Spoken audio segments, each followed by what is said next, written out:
você. Ah, então tá. Podemos então, José Cláudio? José Carlos, né? José... Se a pessoa responder, ele entra depois, não tem problema. Você podia ler o currículo conforme a pessoa apresenta, antes da pessoa, não precisa ler todos do começo, entendeu? Tá, então tá.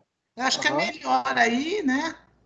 Aí eu já estou mandando, quer dizer, estou mandando aqui, achei um material que é com todos, e ele é o segundo proponente, Reginaldo.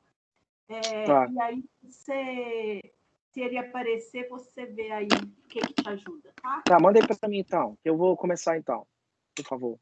WhatsApp, fica mais fácil para eu abrir.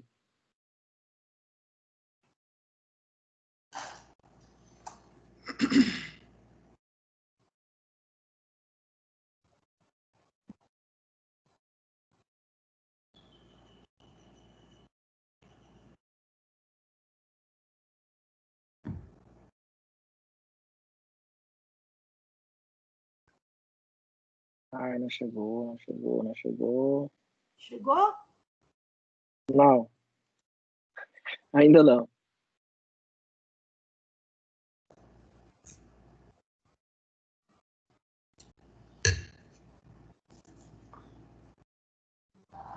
A gravação foi iniciada.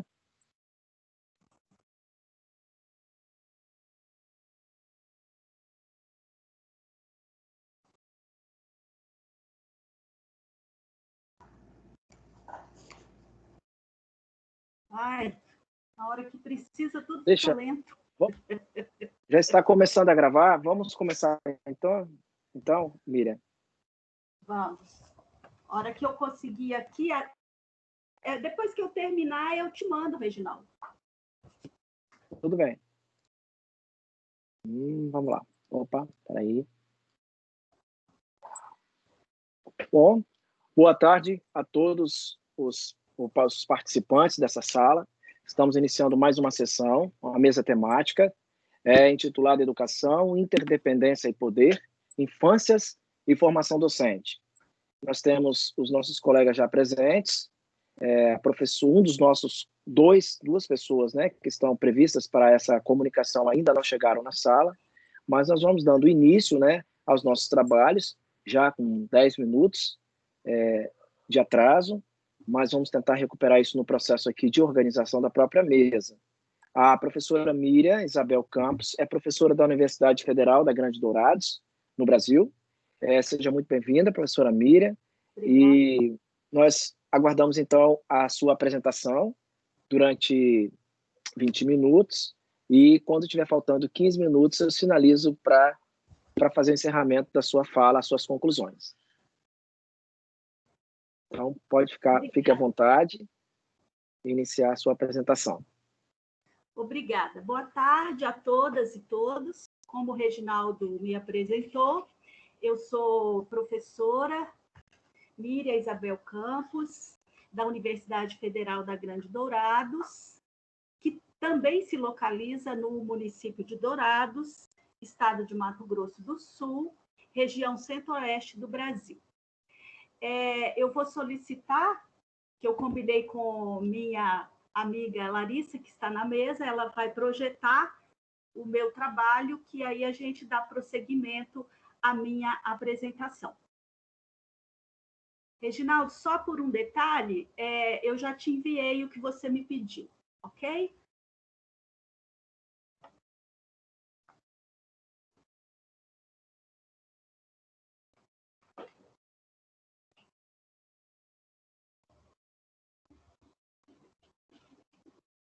Obrigada, Larissa.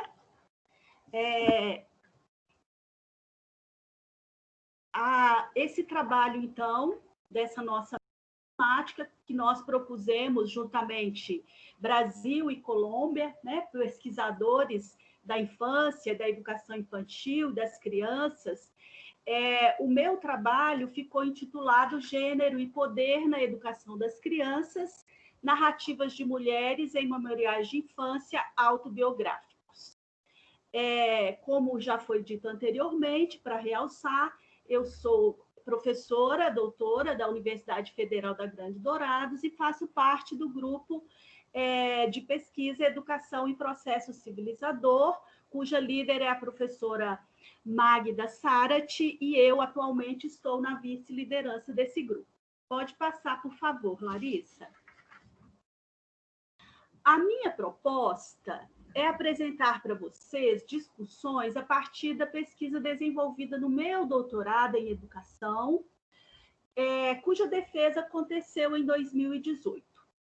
Só para falar um pouco mais, o estudo do doutoramento, ele se desenvolveu dentro de um projeto de pesquisa mais amplo, denominado Educação, Infância e Processo Civilizador, Contribuições da Perspectiva Sociológica de Norbert Elias. Ele foi orientado pela professora doutora Magda Sarati e, como já citei anteriormente, né, ele aconteceu no âmbito do grupo de pesquisa Educação e Processo Civilizador. Para conhecimento e talvez, quem sabe, interesses maiores de aprofundamento, o título da tese é Tempos de Escritas, Memoriais de Infância, Docência e Gênero. Eu trouxe, inclusive, nesse momento, uma citação de Elias, a qual eu faço questão de ler, porque, para mim, a proposta de doutoramento se apresentou muito desafiadora, pois intentou contribuir para tirar do fundo da cena social, Elias, 2011, página 123, mulheres e crianças em um só tempo. Então, sendo assim, só para brevemente, né, vocês entenderem, eu digo das minhas perguntas que me inquietaram e que continuam me inquietando ao longo da efetivação dos meus estudos. Escrever os memoriais de infância pode ser um caminho para contornar o silêncio das mulheres acadêmicas? Qual a possibilidade de aprender acerca da educação feminina a partir da investigação da história de alunas de pedagogia? Até que ponto saber das figurações constituídas da infância poderá me ajudar a entender os meandros da escolha da profissão de pedagogia? E, por último, como permitir, por novos olhares e novos fazeres e novos dizeres, que as mulheres sejam observadas e estabelecidas no sentido conceitual que Norbert Elias traz para nós, como protagonistas da história e especialmente da história da educação. Então, para esse momento, porque, claro, a tese é muito ampla, né, e aí a gente faz aqui um recorte, eu elenquei como objetivo apreender marcas na educação das crianças narradas em memoriais de infância autobiográficos elaborados por mulheres acadêmicas do curso de pedagogia, problematizando questões de gênero e poder. Pode passar, Larissa. Como ferramentas de análise, eu utilizei os conceitos de figuração, interdependência e poder. Aí, para a gente... eu sei que eu falo para um público estudioso da obra, mas para a gente entender, Norbert Elias, 1994, A Sociedade dos Indivíduos, 1998, inclusive quero agradecer aí a Ana Flávia, né, que fez a tradução do artigo para nós, né, mas o cambiante equilíbrio de poder entre os sexos, é o de 1998, que agora a gente vai poder reler, né, em português. 2006, Escritos e Ensaios, e 2008, acabei ficando aqui nervosa, né? Introdução à Sociologia. Juntamente com essas ferramentas em Elias, eu utilizei a abordagem autobiográfica em suas conexões com o campo educativo. E, para tanto, eu usei Abraão, né, que é a Maria Helena Barreto Abraão, 2011, a Cristine Jossô, né, de 2006, e o Eliseu Clementino de Souza, em seus diversos artigos, né, e publicações e tese, 2007, 2011, 2014. E ainda os aportes teóricos dos estudos de gênero. E, para tanto, eu trabalhei com Barinter, né, sobre o mito do amor materno, Louro, né, a nossa grande referência aqui no Brasil, inclusive ela que constituiu o grupo Educação, Gênero e Sexualidade na nossa associação da pós-graduação, Guacira Lopes Louro, e Fúvia Rosenberg, né, que trabalha a educação das mulheres e as mulheres educadas, e a Indy Scott, que é, né, a grande estudiosa da questão de gênero, ela que cunhou o termo gênero, né, e é dos Estados Unidos, Joan Scott. Pode passar, Larissa.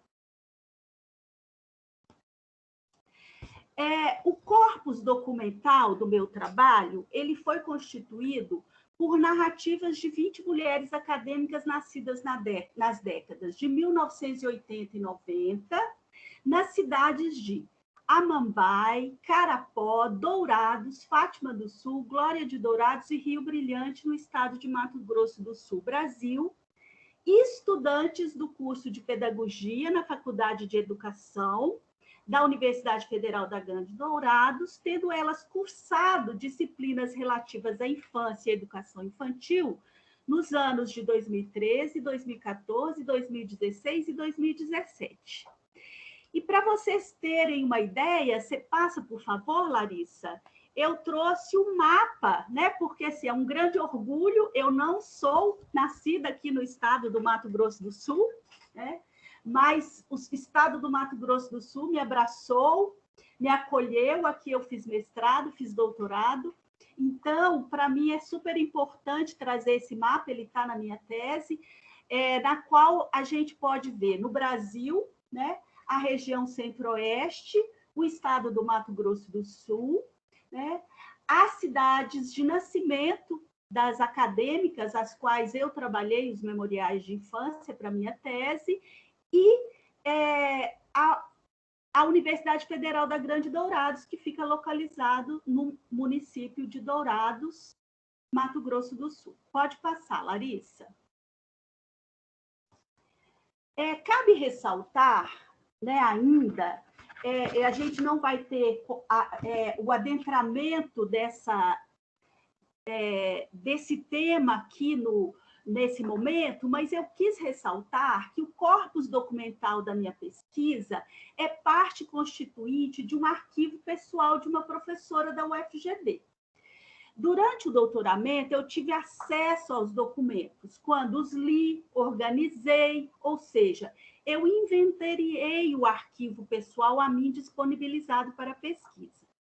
Então, eu considero importante citar Cunha, Maria Tereza Cunha, né? Quando ela escreve que a arte de guardar, que compõe a essência da existência dos arquivos, torna-se necessária no intuito de não apenas preservar memórias, mas também de servir de fonte documentos à produção historiográfica. Passa, Larissa, porque aí eu trago a foto do arquivo, né? O arquivo que eu recebi, a qual eu tive acesso anteriormente, ele não estava nesse formato.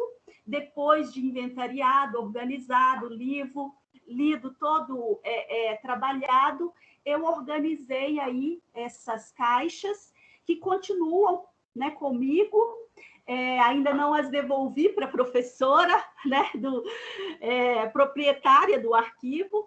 Eu continuo trabalhando nos meus projetos de iniciação científica na universidade, com os documentos. Aí nós temos mais de 500 documentos, e o nosso grande sonho é digitalizá-lo e colocar à disposição para outros estudos. Pode continuar, Larissa, por favor. Eu parti da perspectiva, adentrando aí para o meu trabalho nesse momento, de que a consciência que o indivíduo tem de si está em interdependência com a dinâmica relacional de funcionamento das figurações sociais, que são permeadas pelo poder em uma perspectiva de longa duração no processo civilizador. Pode passar, Larissa. Sendo assim, por esse enquadramento teórico-metodológico, os memoriais de infância de mulheres acadêmicas revelaram tensões e, consequentemente, a busca de força nas diferentes figurações nas quais elas viveram, constituíram e foram constituídas. Aí eu vou fazer a parte também pelo seguinte. Essas figurações às quais eu me refiro, eu trabalhei especialmente com a família, com a escola, a infância feminina e a infância masculina. E para esse trabalho, eu usei e abusei da obra de Elias, Norbert Elias por ele mesmo, a qual eu entendi como uma obra autobiográfica. Então, eu fiz um paralelo de estudos com a realidade, obviamente, a realidade das alunas aqui, cuidado todo, né, todo o trabalho aí de entender que Elias viveu na Alemanha, o que ele viveu, né, aquele tempo que ele viveu, mas assim, eu fiz todo esse estudo, todo esse transporte de análise nessas figurações, né, para entender exatamente essas interdependências, essas redes, né, e assim, até aprofundando um pouco mais, redes que, assim, a professora também, né, a proprietária aí do arquivo pessoal, né, ela também estava emaranhada nessas redes enquanto professora, eu enquanto, né, estudiosa também dessas temáticas. Então, assim, como Elias, né, e aí, inclusive, tem uma citação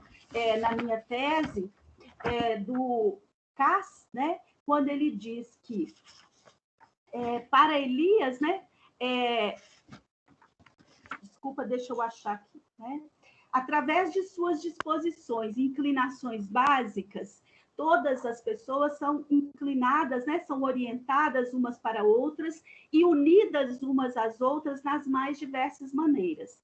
Elas constituem teias de interdependência ou figurações de muitos tipos, tais como famílias, escolas, cidades, estratos sociais ou estados. Elias, 2008, página 15. Pode passar, Larissa. Aí, já evidenciando o que eu né, observei, o que foi possível trazer, né, desses memoriais de infância autobiográficos. Inclusive, é bom eu falar esse título agora, porque, assim, os documentos aos quais eu tive acesso foram aos memoriais de infância.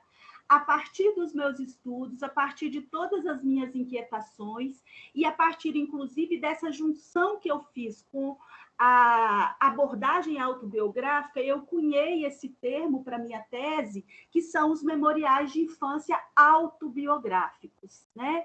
Então, em suas histórias, as acadêmicas, né, elas trazem as marcas da infância, que ora foram lembradas, ora esquecidas, pois a memória cuidou de abrir ou fechar as lacunas, reverberando um movimento que pode ser entendido como busca para sobreviver e continuar. Obviamente, muitas histórias, grandes dificuldades, mas também muitas mulheres, né, crianças, porque na verdade eram memoriais de infância, muitas crianças guerreiras, né, que souberam sobreviver e continuar, inclusive, depois nos relatando essas histórias. Muitas recriaram infâncias repletas de cuidados, afetos, quando estiveram bem próximas das mães, pais, irmãs, irmãos, avós, amigos, professoras, colegas, o que repercutiu em segurança e autoestima positiva. E aí, nesse sentido, é interessante a gente lembrar em Norbert Elias por ele mesmo, quando ele diz, né, quando ele relata o quão importante foi a segurança que a família dele o proporcionou, inclusive no sentido de não se abalar tanto pela falta de reconhecimento da sua obra. Ele sempre perseverou e sempre acreditou, né, que ele um dia seria reconhecido, e ele, né, diz como isso foi, pode ser, né, relacionado ao quão ele foi cuidado e bem cuidado e protegido na sua infância pela sua família. Pode passar, Larissa. Em contrapartidas, algumas delas escreveram que, por vezes, foram renegadas, negligenciadas, agredidas, esquecidas.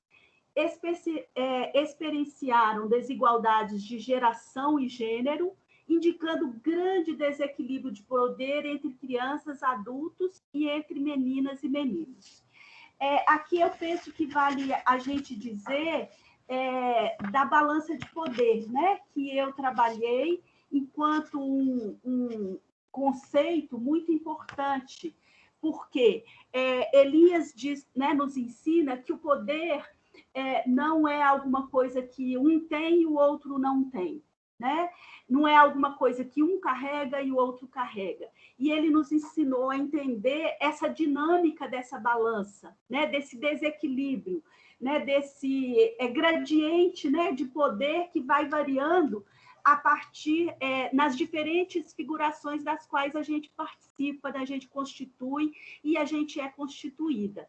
Então, daí dizer, né, quando em diferentes momentos na família as meninas se sentiam negligenciadas, mas ao mesmo tempo, quando chegavam na escola, elas eram tidas como, né, elas tinham possibilidade de estar em outro lugar com outro poder, né? Da mesma forma, quando eu optei por trabalhar com a figuração infâncias femininas, infâncias masculinas, eu devo dizer que a banca, em princípio, questionou, e com o apoio da minha orientadora, a gente permaneceu.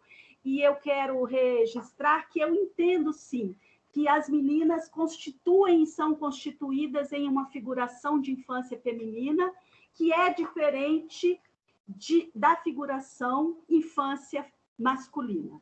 Pode passar, Larissa.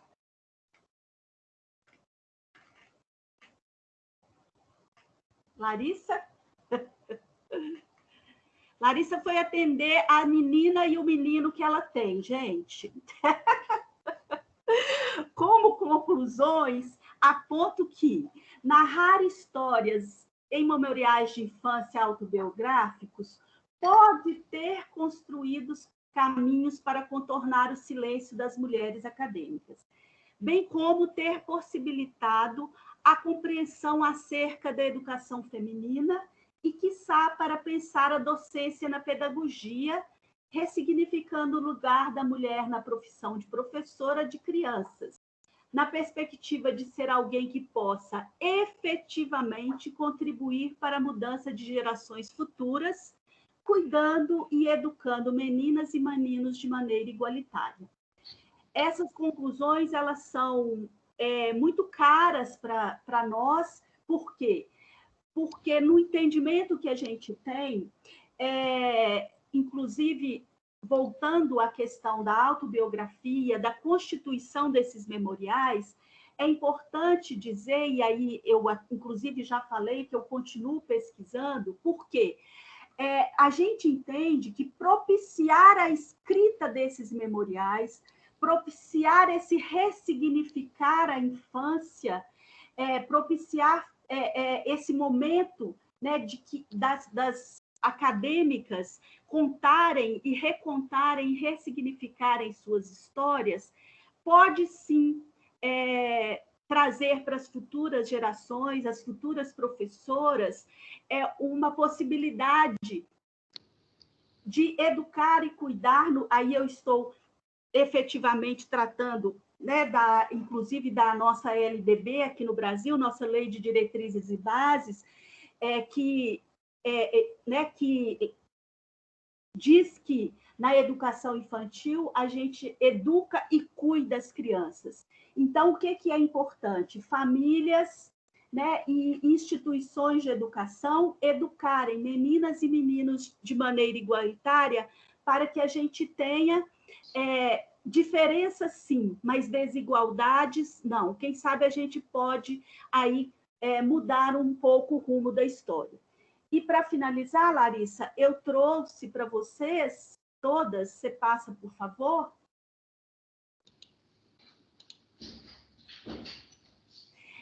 Para encerrar, eu registro um excerto de um dos memoriais de infância autobiográficos, que realmente é algo que expõe a gente muito a essa realidade. É um memorial de infância escrito em 2013.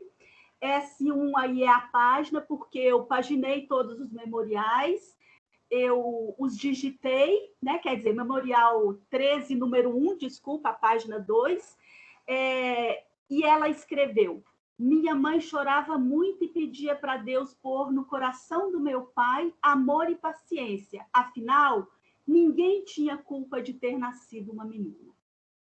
Pode passar, Larissa, muito obrigada. Essa é a minhas referências aqui desses slides.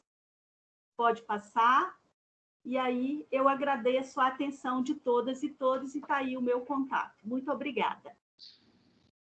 Muito obrigado, Miriam, pela sua apresentação, bem sucinta, bem organizada, temas, né, bastante potentes aí para a gente conversar.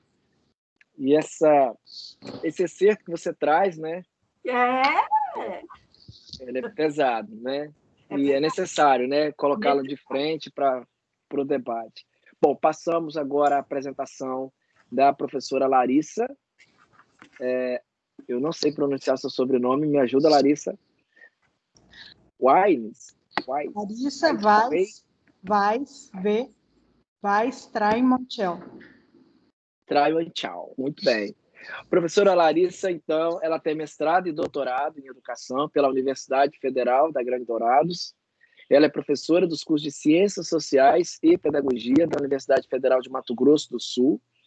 É pesquisadora do Grupo de Estudos e Pesquisas em Práticas Educativas e Tecnologia Educacional, sendo líder da linha de pesquisa, Práticas Educativas e Formação Docente, e membro também do grupo de pesquisa, Educação e Processo Civilizador. Por favor, Larissa, fique à vontade. Obrigada, professor Reginaldo. Boa tarde a todas e a todos. É um prazer estar aqui nessa mesa para discutir um pouquinho do nosso trabalho que a gente vem desenvolvendo enquanto pesquisa, e pesquisa concluída pela tese de doutorado no ano de 2019. A minha orientadora também foi a professora Magda Sarat, e aí eu vou apresentar para vocês um pouquinho do trabalho que a gente desenvolveu aqui na região de Naviraí, Mato Grosso do Sul, Brasil.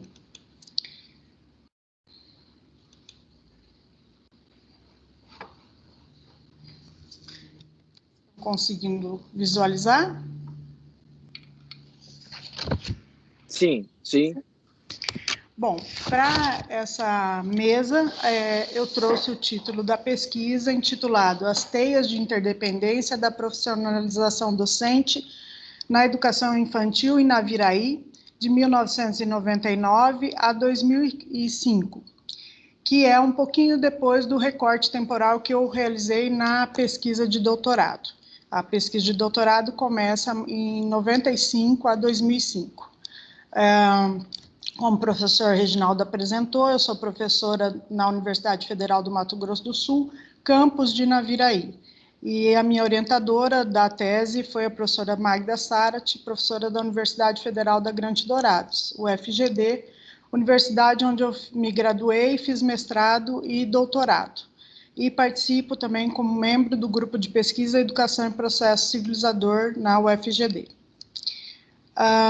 O trabalho é proveniente, né, essa apresentação é proveniente de um estudo realizado a nível de doutorado concluído envolvendo a profissionalização docente na educação infantil no município, então, de Naviraí, Mato Grosso do Sul. Naviraí é um município que hoje está chegando a 60 mil habitantes. O estudo considerou, então, a regulamentação da legislação brasileira, bem como as figurações presentes na constituição de uma profissão, que no Brasil tem uma formação mínima exigida na lei. Esse recorte de 1999 a 2005 vai retratar bem o período em que aqui no município ocorre a mudança da legislação, quando em 1988 a Constituição Federal brasileira vai assegurar o direito à educação e também a necessidade de uma profissionalização mínima do profissional que vai atender as crianças na educação infantil, que daí passa a existir a educação infantil, que antes era vinculado à assistência social, e aí a municipalização da educação, a educação infantil se torna competência do município, e aí exige-se que essas profissionais que atuam com essas crianças que antes eram vinculadas à assistência social, nas creches, agora devem ser atendidas por profissionais que têm uma formação mínima,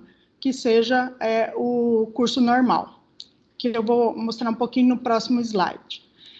Tais análises foram baseadas em fontes, então, empíricas de documentos oficiais, como legislações, que foram subsídios e que permitiram compreender a configuração de uma área e conhecer as bases em que se estabelecem esse campo profissional.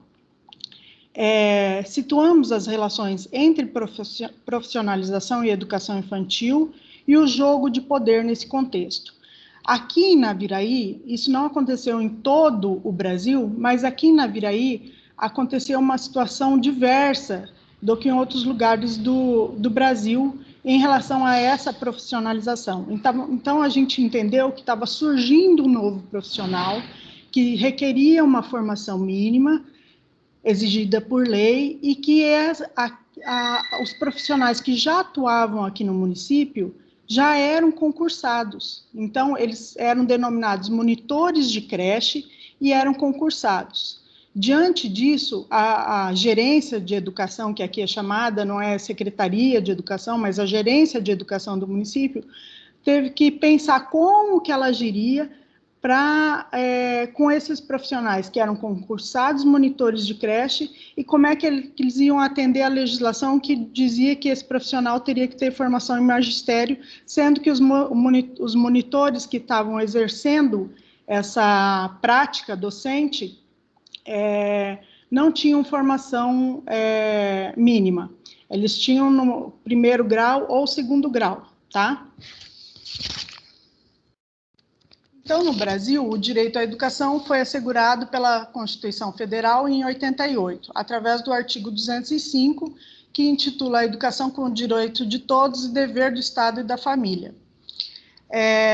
Diante disso, a Lei de Diretrizes e Bases, também a LDB, citada pela professora Míria também, aprovada em 1996, irá prever que a formação do docente para atuar na educação básica far-se-á a nível superior, em curso de licenciatura, de graduação plena, em universidades e institutos superiores de educação, admitida como formação mínima para o exercício do magistério na educação infantil, as 4 primeiras séries do ensino fundamental e as 4 primeiras séries do ensino fundamental, oferecida em nível médio na modalidade normal. Então, para a educação infantil, para os 4 primeiros anos do fundamental, poderia-se ter a modalidade de ensino normal, né, ou magistério, né, aqui no Brasil.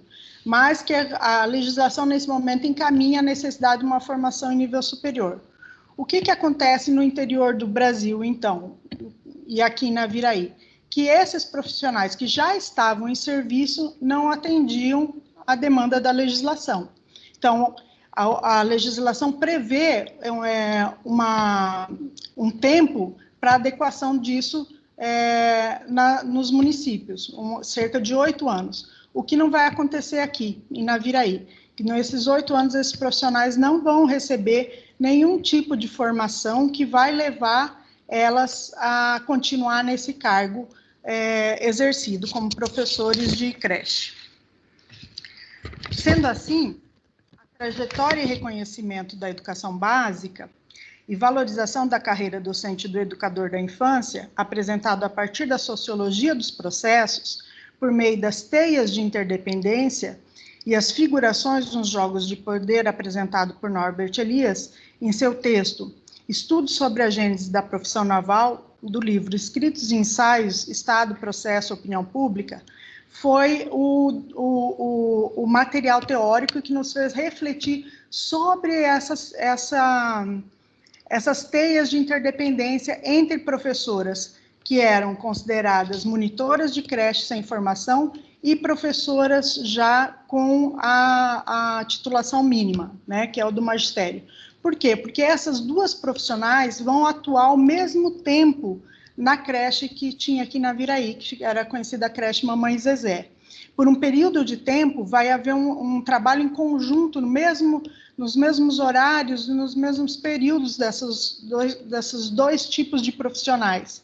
E isso, quando a gente, daí, pensando como que a gente ia trabalhar as questões que aconteceram aqui na Viraí, o texto do Elias sobre a questão da Gênese, e que aprofunda a análise sobre a relação entre a profissão naval inglesa, entre gentlemans e tarpaulins, que são os marinheiros de profissão, nos fizeram perceber que existe uma balança de poder, uma mudança na configuração, às vezes, de cada um desses indivíduos, que vai refletir nas suas escolhas e na sua trajetória profissional.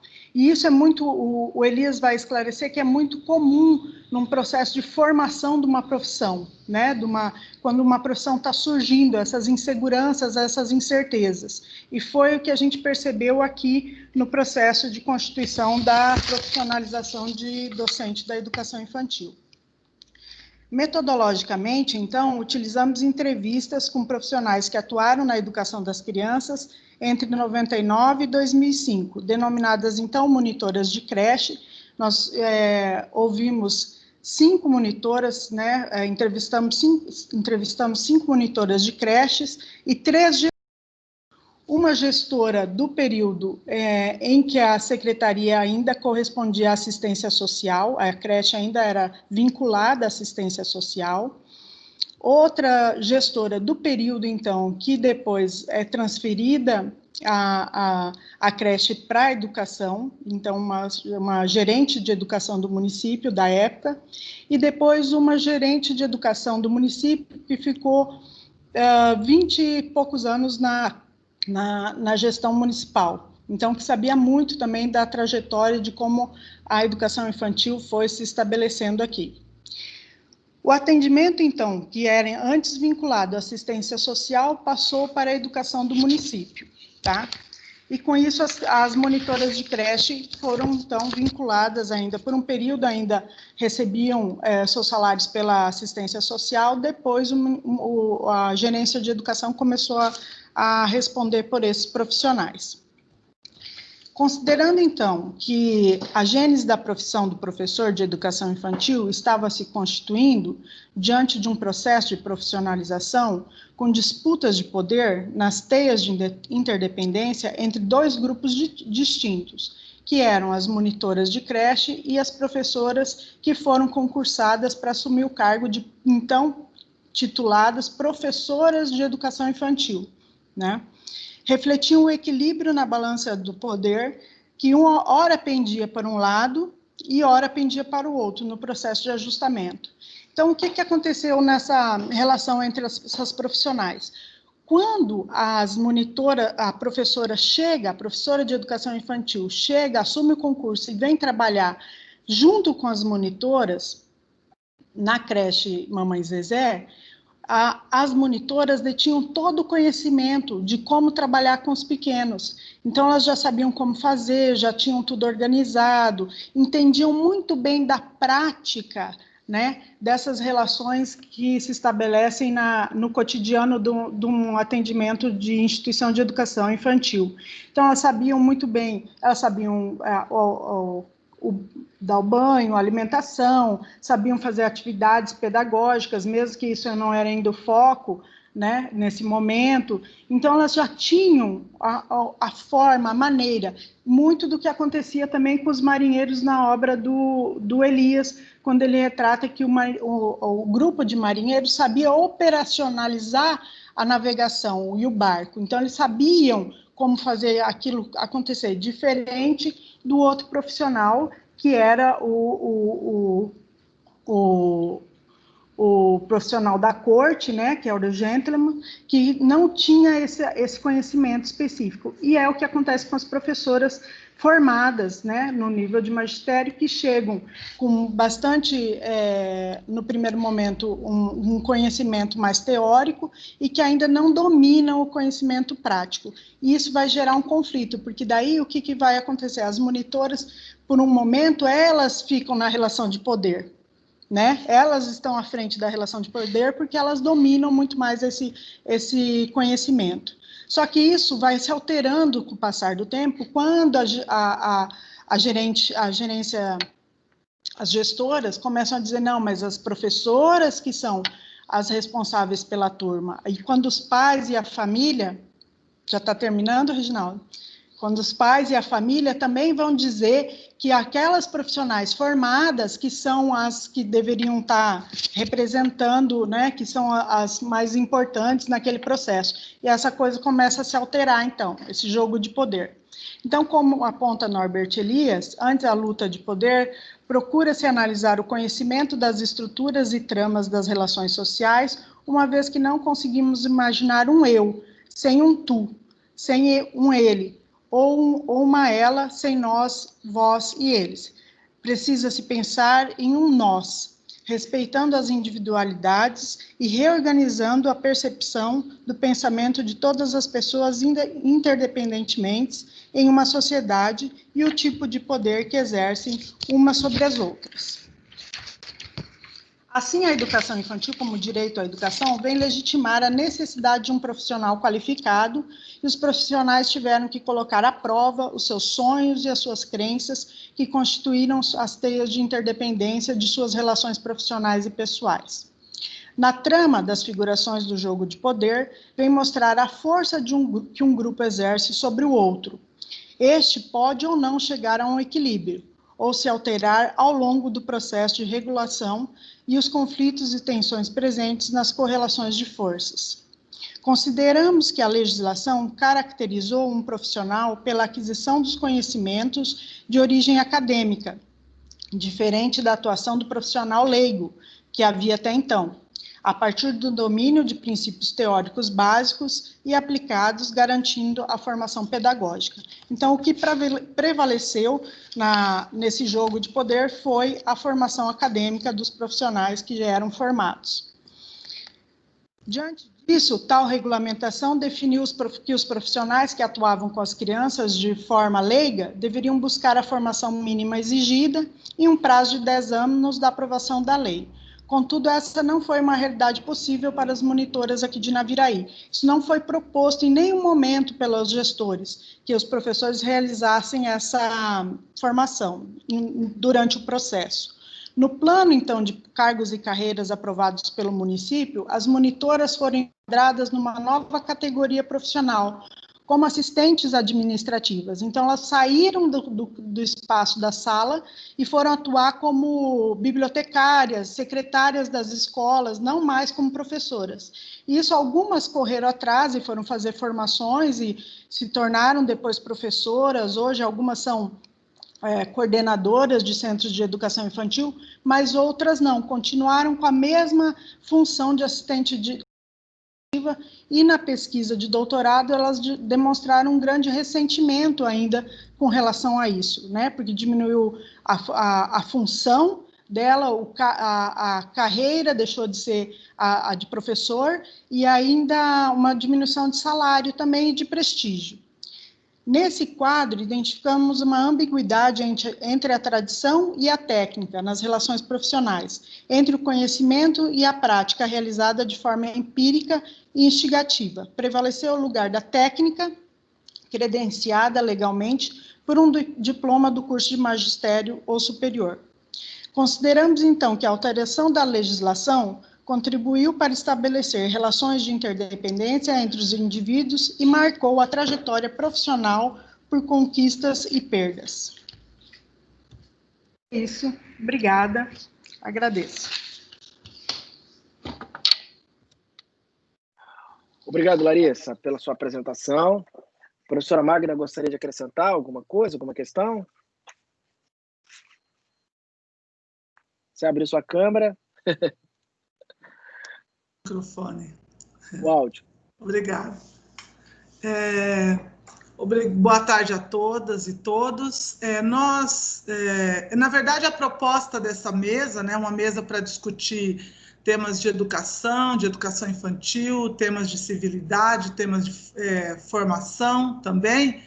E, infelizmente, né, os colegas da Colômbia, nós tínhamos mais 2 colegas que participariam, porque nós fazemos parte também de uma rede internacional de pesquisa com história da infância, história da educação pré-escolar, que no Brasil nós chamamos de educação infantil, em outros países se chama educação inicial, educação pré-escolar, educação infantil, mas que trabalha com a educação de crianças de 0 a 5 anos, e nós temos uma rede de pesquisa que estuda esse período, né, da educação para atender essas crianças de 0 a 5 anos, 6 anos, né? Em alguns países, em geral, até 5, 6 anos.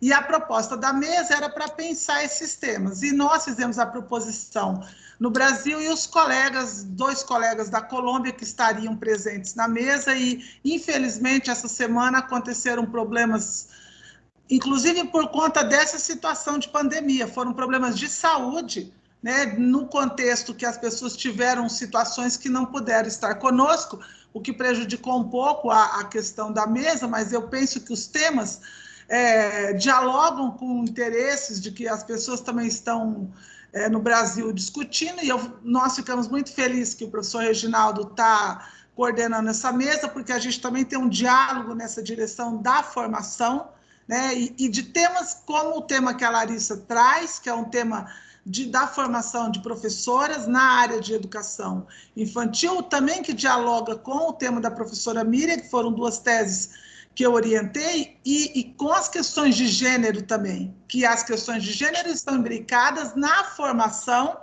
de mulheres, especialmente que atuam na educação infantil, porque não somente no Brasil, como em grande parte dos países da América Latina, nos países da Europa, é majoritário o número de mulheres que atuam com crianças na primeira infância e na educação inicial. Então, a gente tem encaminhado pesquisas nessa direção e tem pensado em proposições a partir dos estudos com Elias, tem pensado como Elias nos ajuda a compreender esses temas, e que é o trabalho que eu desafio, né, que a Larissa traz com esse trabalho, é pensar o texto da gênese da profissão naval, porque nós sabemos que o Elias não estudou diretamente infância ou formação de professores, ou ele é um sociólogo, mas à medida que ele pensa e nos dá pistas para pensar a gênese da profissão naval, nós pegamos esse link, como que a profissão naval se constituiu na Inglaterra, entre a profissionalização, a técnica, e entre aquele lugar dos que sabiam fazer o trabalho por serem práticos, e aqueles que eram constituídos pela titulação, porque eram nobres, né? E a gente viu isso muito concretamente, empiricamente, na pesquisa dela, no sentido de que nós tínhamos no Brasil uma situação de muitas professoras leigas que faziam na prática o trabalho com criança, mas elas não tinham o título acadêmico, ou o diploma, ou a formação. E aí nós estudar essas tensões ajuda a gente a compreender. E o texto do Elias foi possível para que nós entendêssemos esses conflitos. Então, são esses links, são essas pontes, são essas leituras e essa pluralidade de produção que o Elias tem, que faz com que a gente olhe, né? O trabalho da Miriam foi visto por algumas leituras eliasianas, que permitiu que ela fizesse análise de um aspecto, o da Larissa por outros, embora elas trabalhassem majoritariamente com mulheres, com formação de professoras, com educação infantil, e o grupo de pesquisa que a gente coordena e que a UFGD tem trabalhado nessa direção, tem feito esse esforço. Então, a gente agradece, e é uma pena a gente não poder, nessa mesa, ter a contribuição da Colômbia, porque são pessoas que nós temos dialogado e que nós temos muita proximidade. Esses dias nós fizemos uma live com a professora Iólida, que estaria conosco, onde ela apresentou o cenário da educação infantil da Colômbia, e especialmente Medellín, que é a região que ela mora, e foi muito interessante, porque a educação infantil em Medellín, especialmente em tempos agora de pandemia, eles estão vivendo muito próximo do que nós estamos vivendo com as crianças no Brasil. Então, para nós é uma satisfação colocar isso na roda para ouvir as contribuições e, né, de todo mundo. E Larissa, Miriam, está de parabéns, e eu agradeço ao professor Reginaldo por essa, né, para também ouvir as suas contribuições nesse momento. Obrigado, Magda. Pessoal, nós estamos então agora com um tempo maior, né, de conversa, né, de discussão sobre as duas temáticas trazidas, né, pela Miriam e pela Larissa, tendo em vista que os outros dois colegas da mesa não farão suas apresentações, né, não foi possível eles estarem conosco. E aí eu deixo para vocês, inicialmente, né, as pessoas que estão aí pelo nosso chat, ou então eu prefiro que as pessoas que estão na sala, né, elas abram sua câmera, seu microfone, e nos falem, né, comentem, façam perguntas. A gente tem conversado muito, e eu vou falando um pouquinho mais e vocês vão tentando aquecer aí, né, para aquecer um pouco a nossa conversa.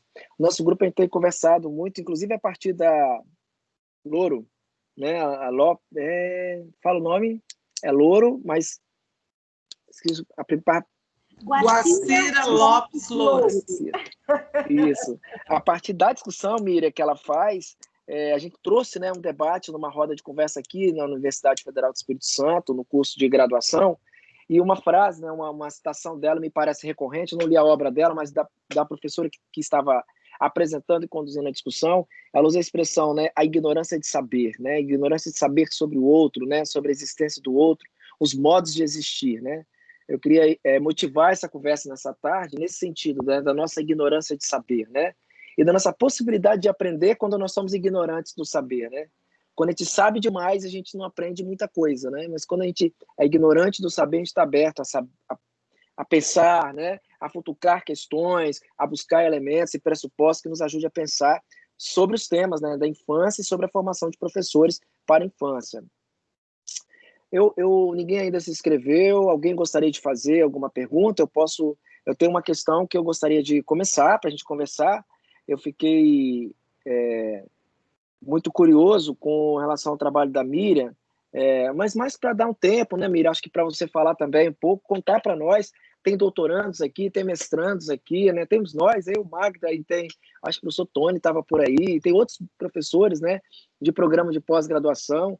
E a gente está sempre no processo da pesquisa, né, no processo metodológico, sempre com essa coisa meio agarrada, né, querendo conhecer um pouco das experiências teórico-metodológicas dos outros colegas pesquisadores, né, Miriam?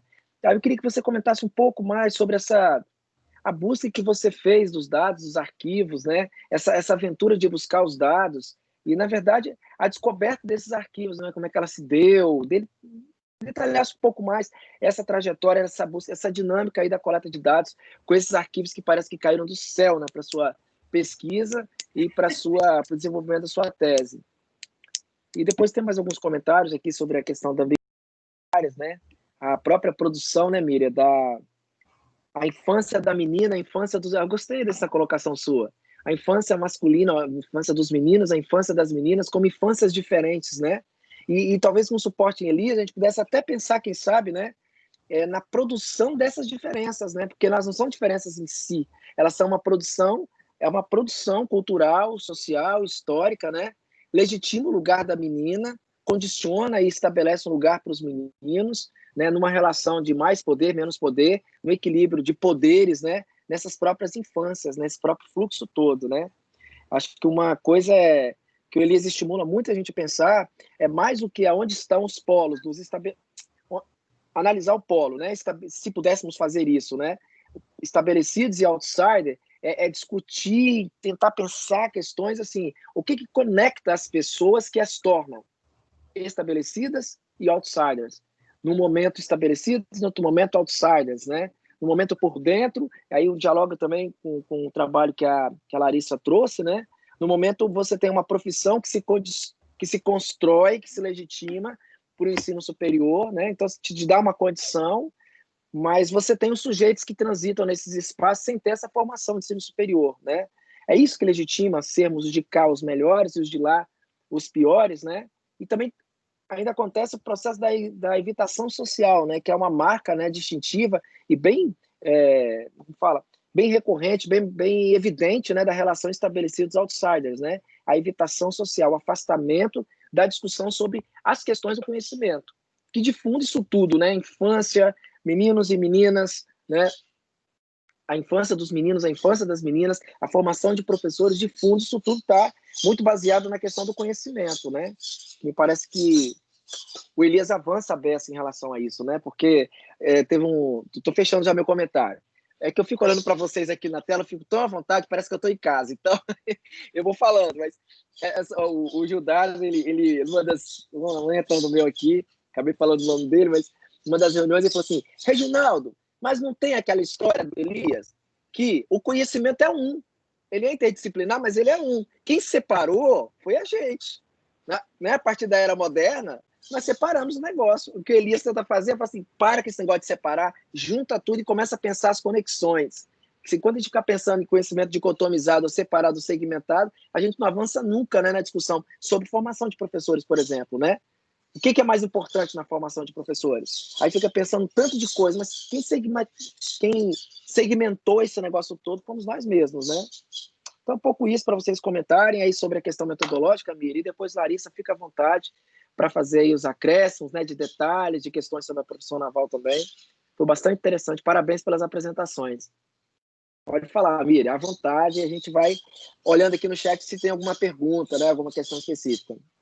Pois é, Reginaldo, quando você fala que você está se sentindo em casa, eu estou me sentindo em casa com você também, com professora Magda, com Larissa, não podia estar melhor. Uma pena que realmente Iólida e Miguel não puderam estar conosco, mas a gente vai depois, numa outra oportunidade, quem sabe reapresentar essa mesa para vivenciar. Mas podia estar melhor, né? Podia estar melhor, podia estar presencial, a gente podia estar rindo assim, mas está rindo agora junto, né?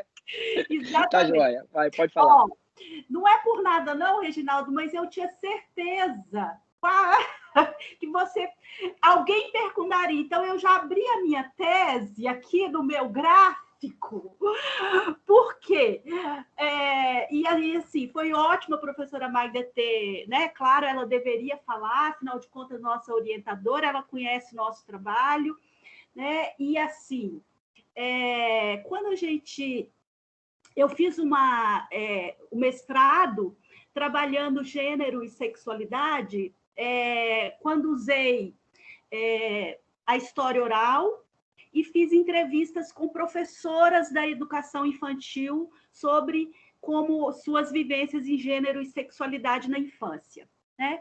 E aí, para dar continuidade ao doutorado, né, claro, são muitas dúvidas, são muitos caminhos, são muitos, né, temas instigantes, e aí, assim, nos diferentes momentos de orientação, até a gente aí fazer a melhora do projeto, né? Porque o projeto inicial apresentado no programa para aprovação, né? Toda aquela dinâmica que você conhece bem, a professora Magda me sugeriu, né, a utilização desses memoriais, tá?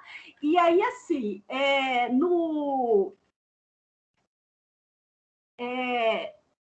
o arquivo, a produtora do arquivo pessoal é a professora Magda Sarati, né?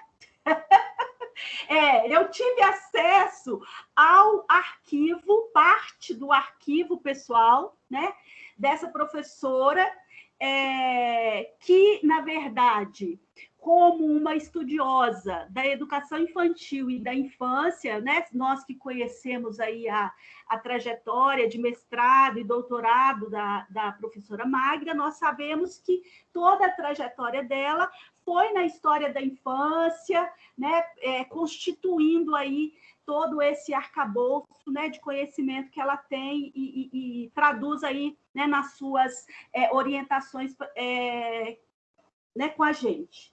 Então, desde quando a professora Magda trabalhava em Guarapuava ainda, ela não estava na UFGD, a professora Magda já solicitava nas suas disciplinas, né, porque se vocês lembrarem bem, eu digo que os memoriais de infância foram produzidos, foram elaborados nas disciplinas que tratavam de infância e educação infantil. Então, a professora, ela solicita sempre nas suas disciplinas, seja em Guarapuava. Então, nesse arquivo tem produção de memoriais de Guarapuava e agora da UFGD, depois que ela veio trabalhar aqui em 2005. Né?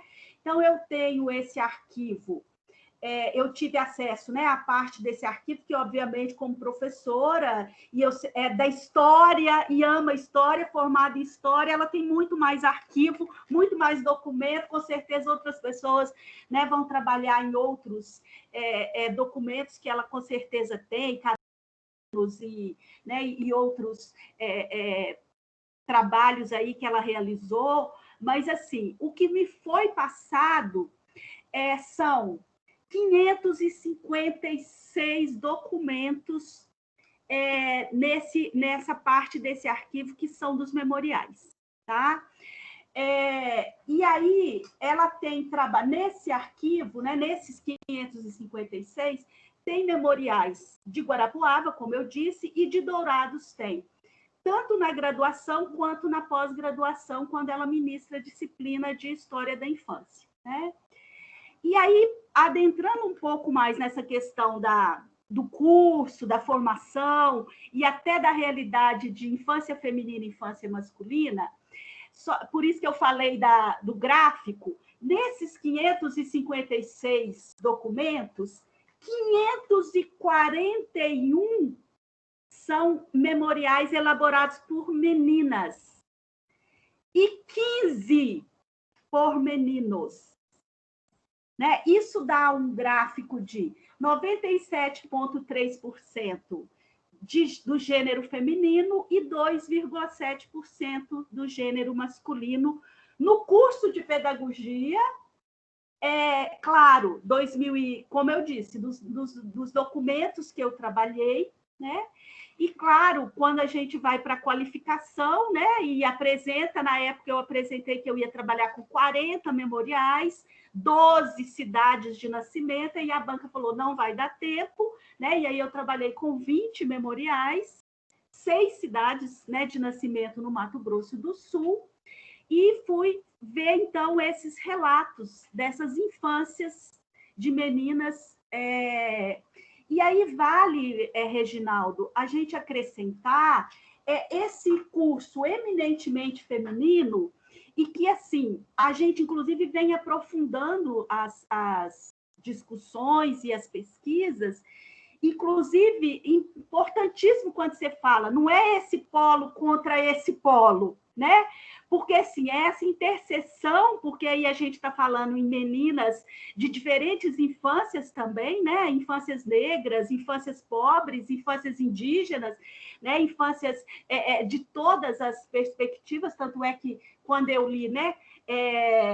Minha mãe chorava e pedia a Deus para o meu pai né, me aceitar, afinal não tinha culpa que tinha nascido uma menina. É uma história que a mãe tinha que engravidar todo ano até vir um menino. Por quê? Porque para a realidade constituída, ter um filho, né, ter um menino é tudo que muitos pais almejam e querem e acreditam que esse que vai carregar todo o gene da família e por aí vai, né? Então, assim, nesse sentido, o que a gente já vem, inclusive, trabalhando, e está aí a professora Magda até pode dizer mais, porque já tem mestrado defendido, que é exatamente trabalhar a questão dos meninos, né? Porque, assim, que poder é esse, né, das meninas de fazerem esse curso, e que poder é esse, claro, tem toda uma história de engajamento, de que a mulher é mãe e, naturalmente, professora de crianças pequenas, então ninguém melhor do que ela vai fazer pedagogia e vai estar preparada para trabalhar com as crianças pequenas, né? E o que a gente percebe é que, nesse sentido, os homens são excluídos, né? Excluídos pela própria figuração da educação infantil enquanto uma figuração eminentemente feminina. Lá tem mais mulheres, a diretora é mulher, né? Normalmente só o porteiro é homem quando tem um jardineiro, né? Mas o que a gente percebe? É que muitos, inclusive, alunos que formam em pedagogia não conseguem adentrar no trabalho com a educação infantil. Então, são questões que a gente está pensando muito.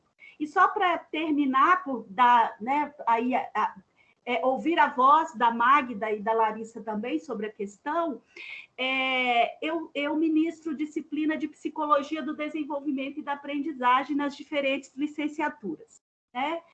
E como eu estou formando professoras e professores, eu sempre me ocupo em trabalhar essas questões de gênero, inclusão, igualdades, desigualdades, etc.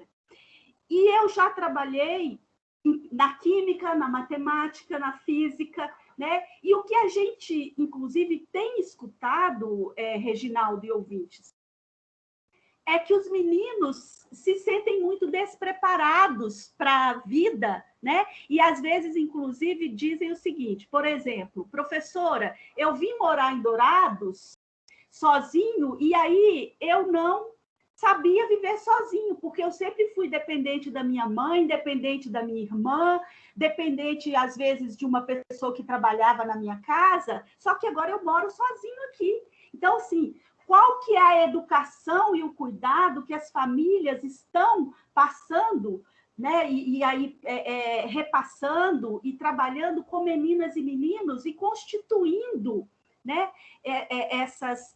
esses meninos e essas meninas. Então, os meninos se ressentem muito, né, dessa educação desigual. Por quê? Porque é uma educação desigual, né? Então, se nós, mulheres, nos ressentimos ao longo da história, tudo que nós sofremos em termos de preconceitos e de dificuldades e inclusive, de um desequilíbrio grande, seja no mercado de trabalho, seja no dia a dia, no cotidiano, enquanto mães, donas de casa, os meninos também estão falando isso. Nós também ressentimos. Então, sensacional essa ideia, essa conexão, não é um contra o outro, mas são todos favoráveis ao melhor da vida para todo mundo, né? Passo aí a palavra para minhas colegas, senão vou falar o resto da tarde.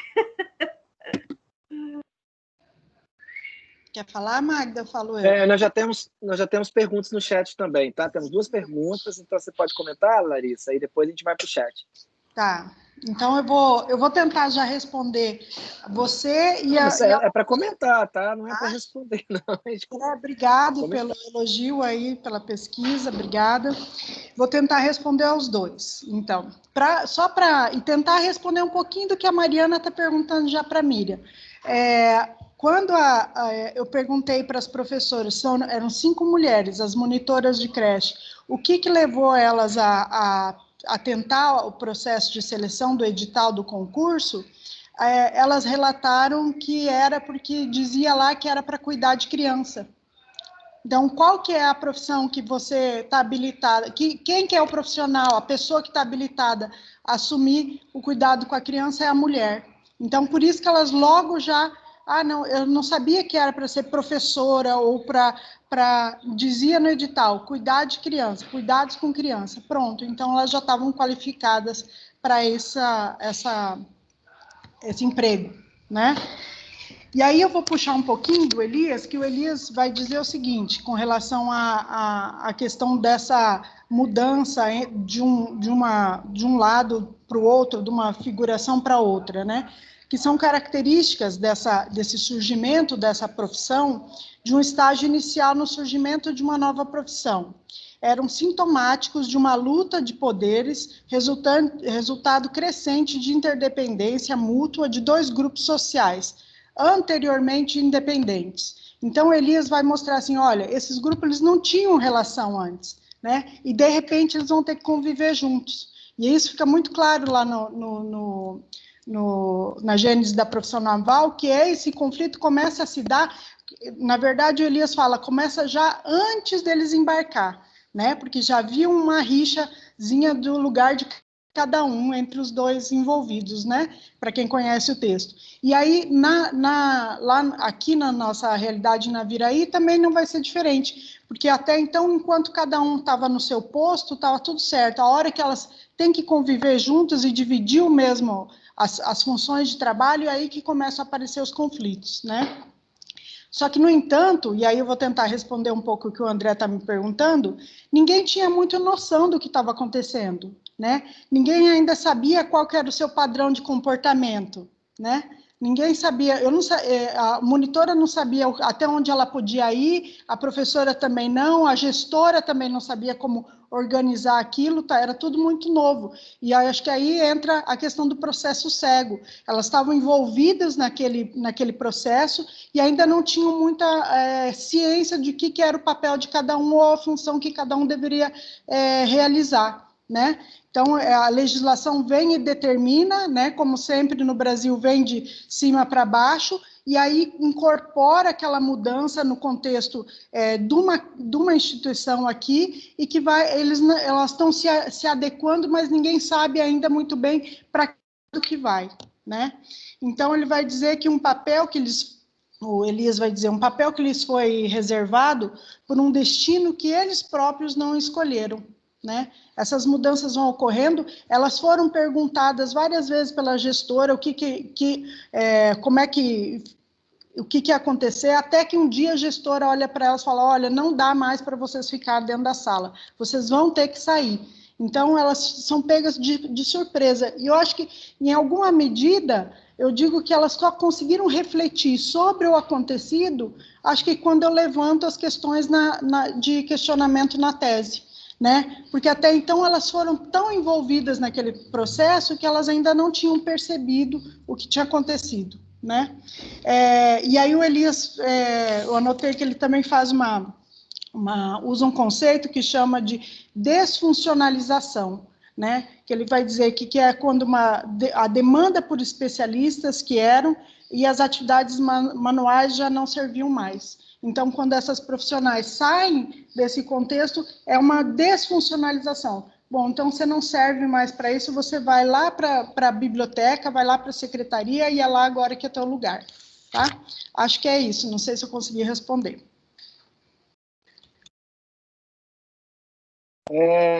Bom, a Larissa já respondeu aí para a Mariana já até agradeceu, né? Mas aí o André... Bom, o André também tinha feito a pergunta para você, né? Se você não pensou a mudança na legislação como acontecimento que evidencia os pontos cegos do processo civilizador, a alteração da figuração que você estudou, pois ocasionou mudança nas posições no interior da figuração. Joia. Reginaldo. Oi? Você me ouve? Estou tentando acompanhar o chat aqui. Ouve, estou ouvindo. Sim. Eu queria fazer uma... sim, claro. Um comentário. Olha o comentário do Luiz, prof. Uma lida. Tá, estou olhando aqui o comentário do Chico. Estou tentando ver aqui também. Luiz, cadê? Luiz Francisco, o comentário, né? Parabéns pelo trabalho. Só um comentário. Todos os professores aqui em Minas, inclusive das homens. Parece que a professora surge na... Ah, tá. Eu queria comentar, então, não vou comentar então o seguinte. Então, duas coisas que dá para comentar fazer essa questão aí que o Chico coloca. Nós temos uma pesquisa aqui, vou começar então por essa do Chico, que existe uma discussão, obviamente, da formação, que é a ideia da feminização do magistério. Então, o que nós temos observado aqui também, Chico, numa das pesquisas, pelo menos umas duas que nós temos encaminhado, agora uma de mestrado, outra de doutorado, é que nesta região também, até meados do século XX agora, inclusive nessa região de Naviraí, na qual a Larissa pesquisou, e toda essa região aí de fronteira, nas áreas mais rurais, os professores de crianças eram homens, porque eram professores que precisavam ir para regiões mais complexas, de fazenda, tal, tem que trabalhar, abrir a escola, fazer... ter mictório, porque era o professor da fazenda, que tinha aquelas escolas com multisseriada, com crianças de todas as idades. Então, nós localizamos somente professores homens, inclusive agora, até a década de 60, por aí, 70, localizamos em torno de uns 11 professores que trabalharam com crianças, deram aula para as crianças, homens, na educação básica. Então, essa ideia que a gente tem toda uma bibliografia que fala da feminização do magistério no Sudeste, em algumas regiões, para essas regiões a gente tem observado que não aconteceu da mesma forma. Então, dialoga um pouco com isso que você está falando, né? Até o final do 19 e tal, início do 20, o número de professores para a criança eram muitos professores homens. Mas uma coisa que eu queria falar do acervo é quando você começa a propor uma atividade, você não imagina o tamanho do que vai acontecer. Então, quando eu começo a trabalhar com essa ideia de construir memoriais de infância, porque eu trabalhei na minha tese e na minha dissertação com memória de infância de idosos. Então, quando eu ouvia memórias de infância de idosos, e eles falavam da sua própria infância, eles colocavam muito da sua história da escola da sua infância. Então, quando eu termino a dissertação, estava terminando a dissertação, eu sempre fui professora de criança, e aí eu vou para a universidade. Então, quando eu vou trabalhar com a formação, eu começo a trabalhar na formação de professores, e eu começo a instigar as minhas alunas a pensar na sua própria infância, não como uma questão psicológica, porque não é a minha formação, mas eu sugiro que elas escrevam sobre as suas infâncias e façam esses memoriais, e nós discutimos as suas memórias de infância, e era muito recorrente a escola da infância, nessas memórias. E, obviamente, como minha primeira formação é história, você tem mania, historiador tem mania de guardar coisas, né? Guardar tudo. E eu fui guardando esse material e fui construindo esse arquivo que hoje é chamado de arquivo pessoal. Então, na perspectiva de você, das novas metodologias de história, que você pode usar arquivos pessoais, arquivos privados, arquivos de professores, foi possível a Miriam trabalhar com esses arquivos. Mas eu lembro que quando ela defendeu, na tese dela, ela defendia o tempo todo, e ela sempre falava o arquivo da professora, o arquivo da professora. Tinha uma colega assistindo e ela achava assim, que era um arquivo de uma professora velhinha de 90 anos. Então, isso sempre me incomodou muito, porque eu não queria ser... que ela, na verdade, assim, não por ser uma velhinha de 90 anos, não por isso, mas ela trabalhar com arquivo e você ser parte do trabalho. Então, assim, era algo que a gente discutiu muito durante o processo de formação dela, porque é um material que eu construí, assim, um arquivo que eu construí como parte de um acervo pessoal, embora ele é meu como guardados, mas ele diz respeito a pessoas, e isso vai ser público, mas eu guardei por algumas razões, e tem uma discussão teórica que fomenta tudo isso. Óbvio, tem pessoas trabalhando e teorizando sobre isso, sobre arquivos públicos, arquivos pessoais, arquivos na área da história. Então, acho que isso é muito interessante para quem está fazendo tese e dissertação, que é pensar como é que isso se constitui. Mas que é muito estranho, assim, você já virar personagem, sei lá, objeto de pesquisa, é uma coisa meio estranha. Assim, era muito estranho quando ela escrevia sobre, e também você ser parte de um trabalho, mas é um exercício. Só que isso foi, e eu ainda tenho, eu tenho cadernos, eu tenho um acervo muito grande que faz parte hoje desse acervo a ser pesquisado, que é o acervo pessoal, acervo de professora, e que tem gerado outras pesquisas. E eu tenho hoje o meu projeto de pesquisa, que é o projeto que eu vou desenvolver nos próximos 5 anos aí, chama Vida de Professora, né, que é sobre trajetórias e memórias de professoras de infância, de criança, e como que isso professoras majoritariamente, mas homens também que têm trabalhado com a infância e com a educação de criança. É isso, Reginaldo, obrigada. Joia, muito bacana. Gente, mais alguma questão, alguma pergunta, alguma problematização, para a gente aproveitar essa nossa tarde, né, de formação por meio do simpósio? Larissa, Reginaldo, pode falar, Larissa. Eu entendi que a Mariana fez uma pergunta para mim. Posso falar? Claro, desculpa. Claro. Mariana, que prazer, né? Não estou te vendo, mas bom saber que você está aqui com a gente. Mariana tem participado, né, das nossas quintas elisianas aí já há um tempo. A gente tem conversado bastante, trabalhado juntos, dialogado, e ela me pergunta sobre a questão da escola, né? Se foi possível eu perceber pelos memoriais essa ligação entre a escolha, né, do curso de pedagogia. E eu até vim aqui buscar na minha tese a finalização que eu dou aqui para essa sessão da memória, né, da figuração escola na vida das acadêmicas, e isso aparece sim, Mariana, com muita frequência em diferentes memoriais. E o que é que as acadêmicas relatam? Elas relatam que foram influenciadas por mães que eram também professoras, inclusive mães que as levavam para a escola, porque como, né, bem disse agora, respondendo ao professor, essa região é uma região, né, se a gente for pensar em termos de 1980, 1990, uma região bastante agrícola, bastante com pouca, né? O Mato Grosso do Sul tem 79 municípios, né?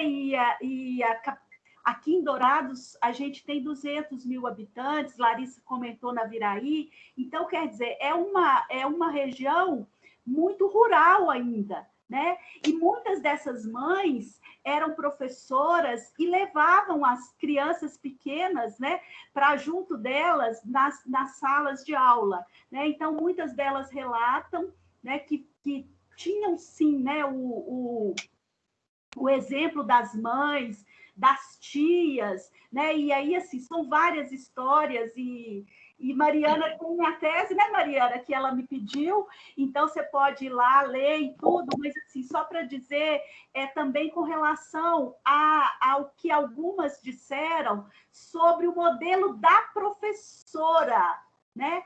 Como que foi importante a professora da escola como modelo para ela fazer essa escolha, né? E aí, assim, a gente faz esse link com o gênero, né? Com certeza. E aí uma delas escreve, né? Que para quem a escola tem o papel de uma segunda casa, pois é onde mais permanecemos depois de nosso lar, né? Então, quer dizer, e aí, sabe, eu vejo como muito importante, porque assim, né, quando a professora Magda diz que para ela foi muito difícil, eu lembro, a gente trabalhou bastante, inclusive na minha tese tem para tentar aliviar, para tentar falar, para que ela ficasse mais calma, de que, assim, essa realidade da autobiografia não é uma questão de se expor né, e se tornar pública e tudo, mas, assim, e nós tivemos, inclusive, há pouco tempo, a defesa do professor Edilson, né, que ele fez uma tese dele mesmo, né, da realidade de toda a trajetória do professor Edilson lá, né? Então, quer dizer, a autobiografia, ela trabalha com isso, né, trabalha com essas vidas, trabalha com essas trajetórias, né? E aí, assim, eu também, na minha tese, então, diante disso tudo, apresentei o meu memorial de infância, né, e apresentei o memorial de formação. E por que eu estou contando isso? Porque por causa da marca que é na nossa vida as professoras, né? E eu estou falando professoras por quê? Porque eu não esqueço da minha professora. Eu entrei eu fui para a escola com 7 anos. No meu tempo, né? No meu tempo, em Minas Gerais, não tinha para mim, né? 1 ano depois, o meu irmão já teve a educação infantil. Eu não tive, então eu fui com 7 anos.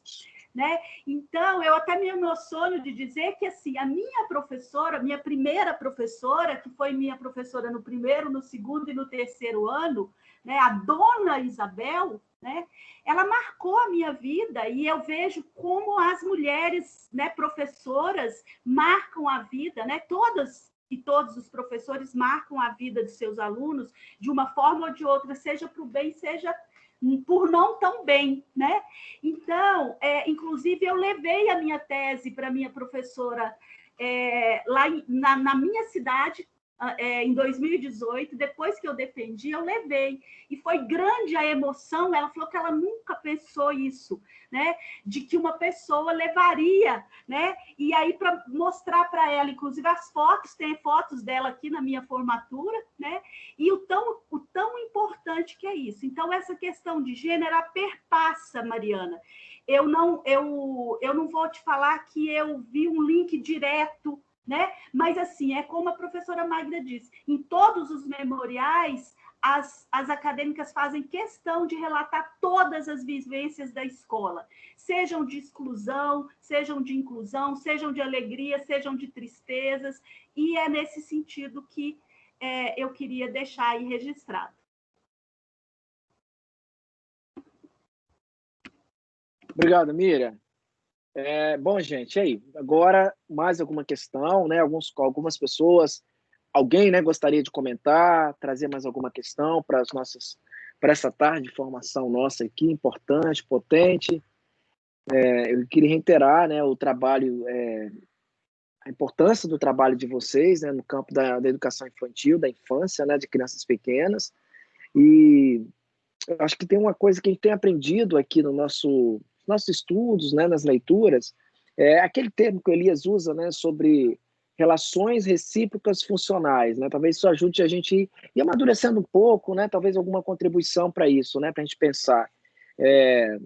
Quando a gente substitui a palavra nessa expressão, relações recíprocas funcionais, se a gente substituir a palavra funcionais pela palavra importância, a gente tem toda uma dimensão, né, do sentido da função para o Elias, né? Não é uma função em termos de substantivo, né? Não é uma função em termos de consequência, né? Ou então uma função de uma ação muito específica que se presta a alguma coisa, né? Mas em termos de uma importância, em termos de um movimento, né? E a própria formação dos professores, né? O próprio processo de formação dos professores, ele tem uma importância, ou seja, tem uma relação recíproca, funcional, ela tem uma importância, mas ela emerge de uma relação recíproca, portanto, ela é construída entre formador e formandos, né? E aí eu gostei isso me lembrou, Larissa, quando você falou da desfuncionalização, né? De repente foi desfuncionalizado, ou seja, perdeu a importância, né? Uma condição de formação e outra condição de formação ganhou lugar, né? Igual centralidade. Você deve lembrar que nesse debate aí da profissão naval, o Elias vai dizer, esse negócio da profissão, ela não emerge dentro só da profissão, ela emerge por causa da rede de interdependência com tantas outras coisas acontecendo, né? E aí, diante de tantas possibilidades, foi essa a que ganhou centralidade, que conduziu, ou que delineou, né, as condições que nós temos hoje de formação de professores, de pensar sobre a educação infantil. E aí, Magda, eu fiquei curioso, eu fiquei levantando a hipótese aqui, sobre essa questão que o professor Francisco fez. Eu fiquei pensando aqui, talvez, né, porque pensando que tem vários eventos que se influenciam, né, que se interrelacionam, a presença masculina na educação infantil, nas séries iniciais, até a década de 30, como ele colocou aqui, se eu me recordo, como ele colocou a data, talvez também não se devesse ao fato de tudo, né, que você falou também, das condições de trabalho, de realização da própria docência, mas também o fato de que naquele momento histórico também, a ler e escrever, nos anos iniciais, tipo, era um grau, eu vou falar com minhas próprias palavras bem espontaneamente, era um grau exigido, vamos pensar, esperado socialmente, que as crianças chegassem até ao terceiro ano, ao quarto ano. À medida que você vai avançando na escolarização e a obrigatoriedade dela e até a gratuidade dela também vai avançando, o número de mulheres vai aumentando nessa primeira etapa, que deixa de ser desfuncionalizada, ela deixa de ser tanta importância, muito curioso, e à medida que você vai avançando, você vai tendo mais homens presentes. No ginasial, por exemplo, você passa a ter mais homens. Tem a ver também, talvez, com a própria construção e a oferta escolar, que ela vai se estendendo, ela vai ampliando, ela vai facilitando os acessos, acho que você falou, lembrou bem de uma questão, né, que é a questão dos acessos, do próprio funcionamento da escola. Então, ela vai se ampliando, ou seja, muitos acessos ficam mais facilitados, mas aquele grau, aquela quantidade de anos de estudos, ela começa a ser mais prolongada também. E para os anos mais avançados, ou seja, para os níveis mais especializados, os homens. Para os níveis mais básicos, as mulheres. Não sei, talvez isso vai se mantendo, né? Isso vai dando a grande marca no final do século passado, né? Com o ensino fundamental, por exemplo, de 8 anos, depois 9 anos, agora mais recente. Também tivesse assim. Na questão da formação, a gente ainda tem visto, por exemplo, que dentro da formação, inclusive na educação infantil ainda, os níveis de quem está dentro da educação infantil, de quem atua com as crianças menores, e aí a Larissa trabalha também com essa questão, ainda sofrem o preconceito de ganhar ainda muito menos, porque eles atuam com crianças menores, do berçário, do maternal. Então, quanto menor a criança, menor o salário, a importância, o respeito, nem tanto o salário, porque hoje, é claro, como em geral as prefeituras, com a municipalização, existe um piso salarial, mas inclusive dentro dessa figuração do grupo escolar ou do grupo de professoras, daquele grupo de pessoas e de indivíduos que estão, a professora do berçário do maternal, ela é vista de um modo como ela é uma pessoa que tem uma formação, assim, não precisaria tanto de formação quanto uma outra professora, porque ela faz atividades mais ligadas ao cuidado, né, a atividades que não são consideradas pedagógicas, porque ela cuida, ela limpa, enfim. Então, a gente tem essa perspectiva. Uma outra coisa que você estava falando, tem uma ligação também de um período no qual as mulheres não precisavam da escolarização, então, num determinado momento, não precisava estudar. Então, se as meninas estudassem até aprender a ler, escrever e as operações básicas de matemática, elas saíam da escola, elas não tinham necessidade de dar continuidade, então não havia um investimento, tanto que esses professores que a tese da Adriana encontra, são professores que são colocados na docência ao acaso, que são alguns homens que têm um pouco mais de escolarização, estão na região e eles se tornam professores leigos num primeiro momento, que vão dar aula porque são as pessoas que têm uma escolarização naquela região, melhor do que outras pessoas. Aí depois, obviamente, que vai tendo uma mudança, porque essa perspectiva da escolarização também tem a questão de gênero, a pensar que as mulheres não necessitariam aprender a ler e escrever. A gente vai ter várias histórias, quando você ouve, inclusive está nos memoriais da Miriam, inclusive está nas entrevistas que as meninas fazem, nas histórias que são recolhidas nas pesquisas do grupo, Quer dizer, essa perspectiva de como que a educação se dá. E se a educação é para crianças menores, são as mulheres que ficam responsáveis. Então, não existe, existe uma questão aí política, obviamente, inclusive a gente sabe, tem vários pesquisadores que já trabalham, né, com essas perspectivas, inclusive da questão do financiamento, do salário, de tudo isso que está perpassado pela questão de gênero, né, da questão, inclusive na educação infantil, de como que a nomenclatura muda, né, da profissional, da professora, que é chamado por nomenclaturas como tia, como nomes assim, a própria educação da criança, como jardim de infância, ou coisas do tipo. Magda, o uso do diminutivo também, o diminutivo, a escolinha, Sim, a professorinha. O uso do diminutivo, que é muito recorrente, porque... Tiazinha, para fora vai. Exatamente porque é da infância. Então, acho que quando a gente pensa no indivíduo e na infância, a gente teve a oportunidade de tratar, e a gente tem tido a oportunidade de discutir isso, e quem trabalha com formação, Larissa, Miriam, eu, que somos professoras de cursos de formação em pedagogia, a gente problematiza isso nas discussões da pedagogia, especialmente na formação. Eu digo isso, eu não formo tias, eu não formo professoras para ir para instituições e trabalhar com crianças, né? Porque a gente trabalha com uma perspectiva de legislação, de formação. Então, acho que isso tudo tem feito uma diferença hoje, né? Mas ela é perpassada pela questão de gênero, sem dúvida, e por isso que é interessante esse debate vir também para esse fórum, o texto do Elias ter sido feito uma tradução agora em português, esse texto do equilíbrio de poder entre os sexos, esse texto dos genes da profissão naval também está em português, quer dizer, alguns textos que vêm com visibilidade para ser lido e ser analisado, e fomentar as nossas pesquisas, ajudam a pensar esses temas. Então, acho que isso é interessante. Não sei se a Larissa quer complementar. Nós temos outra mesa Larissa. Daqui a pouco, né? Outra mesa.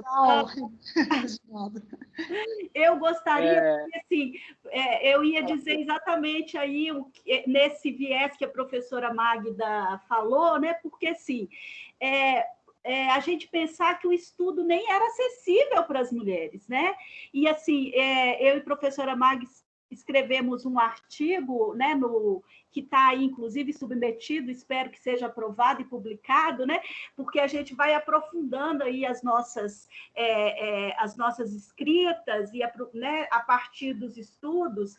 E aí eu queria, inclusive, dizer, né, aqui de uma citação de Duarte e Gatti Júnior, né, que que a gente não pode esquecer que, de forma, né, de certa maneira, o primeiro passo para a educação se tornar acessível às mulheres acabaria por ser motivado por uma necessidade masculina, sendo mais úteis ao terem o que conversar e sendo mais atraentes para seus esposos, o que tornava importante que elas conhecessem o alfabeto. Então, ou seja, a trajetória de estudo, né, quando a Fulvia Rosenberg, inclusive, fala de mulheres educadas, né, e mulheres na educação, é exatamente nesse sentido. O quão atribulado e tão difícil essa trajetória, né, de saída das mulheres desse lugar,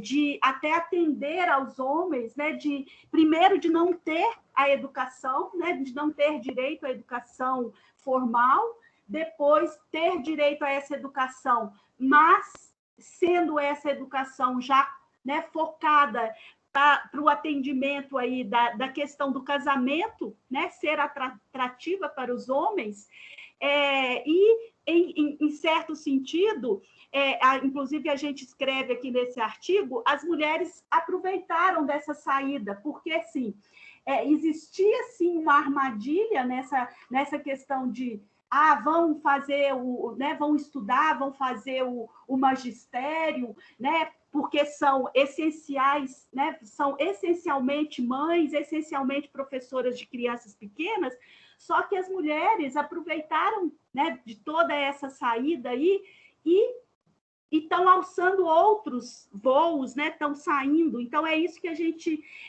tenta, né? E quando a gente fala que ótimo que estamos aqui, né? No simpósio, que ótimo que a gente possa trazer essa discussão a público, né? Para exatamente a gente ser questionada, a gente ser problematizada e para, inclusive, aprofundarmos e avançarmos nessas questões todas aí que estão imbricadas, né, nas relações de poder aí entre, tanto no curso de pedagogia, né, quanto em outros cenários, porque não é só o curso de pedagogia que a gente vivencia, né, essas questões e essas problemáticas de gênero. É isso. Larissa? Sim. Bom, gente, acho que uma questão só acho que talvez valha a pena, né, considerar uma fala da Miriam, né, mas muito recorrente na literatura também, Miriam, as crianças, né, as infâncias, elas são infâncias indígenas, são infâncias negras, são infâncias femininas, são infâncias masculinas, e o mais curioso, né, qualquer uma dessas infâncias que eu acabei de falar, elas são atravessadas pelas outras, elas não são puramente uma infância indígena, né, pura, né, ela é uma infância indígena atravessada pelas questões de gênero, atravessada pelas questões de religião, uma série de outras, além de serem atravessadas pelos próprios eventos sociais, né? Bacana, gente. Muito obrigado pela participação de vocês. A gente vai ter uma mesa daqui a pouquinho, acho que a gente pode encerrar então, né, para dar um break, para a gente tomar um café, dar uma descansada, levantar da cadeira um pouco. Magda, um beijão, foi bom demais te encontrar por aqui e todos os outros lugares. Miriam também, Larissa, foi todos ótimo. que puderam participar. Uma boa tarde para todo mundo e a gente vai se encontrando, terminando o nosso evento. Tá bom, gente? Tá, joia. Obrigada de tudo. Beijo, obrigada. Tchau, Larissa. Tchau, Miriam. Tchau, Magda. Um abraço a todos. Obrigada, a todos, tchau, pessoal. boa tarde, obrigado, pessoal. Tchau, tchau, gente. Obrigada.